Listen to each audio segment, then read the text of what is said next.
Hello, I'm Matt from Ludo-Chrono, and today I'm going to give you an overview of Patou'che, which is a game for 3 to 5 players, ages 7 and up, and it plays for around 15 minutes. In this game, you try to have the biggest herd of sheep by collecting sheep cards, and you try to protect them from the wolves by having Patou sheepdogs, hence the title.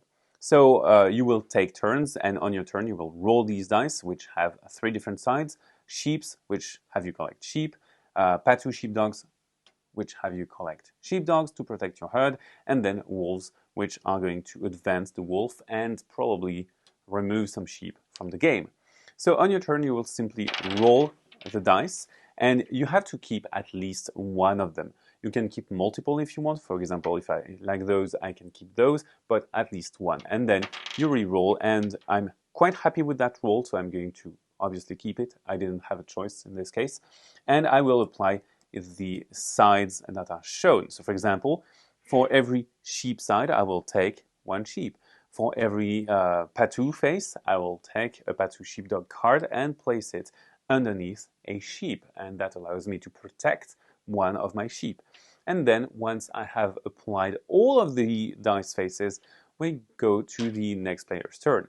Let's imagine the next player has the same role as me. So yeah, they have 2 sheep and a sheepdog. And then we move on to the next player, and let's imagine they have something very different. So for example, they have this. They have wolves' faces. So that has to be resolved first, and what that means is that the wolf token is going to move to the player on the left of the player who already had it. And that player is going to be affected by the wolf. In this case, they are going to lose 2 sheep cards because there are 2 wolves' faces here. However, they cannot lose this one because it is protected by a sheepdog. So they lose only one, which is discarded. Then that player may take a sheep card, and the turn goes back to me. We are going to continue playing like this until a player reaches 6 sheep cards or more. And when that's the case, every single other player will play once. And after that, we are going to count the number of sheep cards, and the player with the most sheep cards is going to be the winner of the game.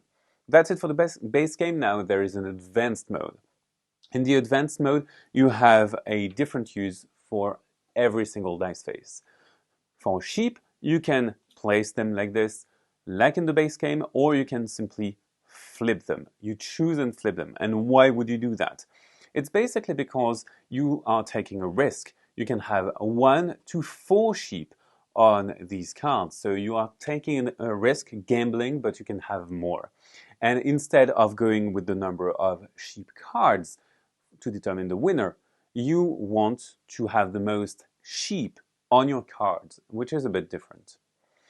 The same goes with the Patou sheepdogs. If you draw a Patou sheepdog, you can place it on the normal side or on the red side. And the red sides are going to have abilities sometimes.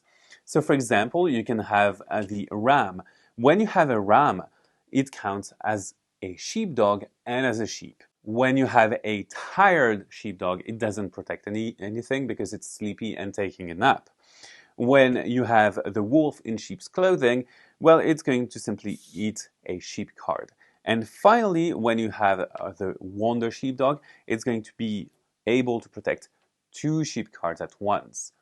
You also can have normal Patou sheepdogs in there, which don't have any special abilities. Finally, when you roll wolves, you can play them like I showed you before, or you can play them differently.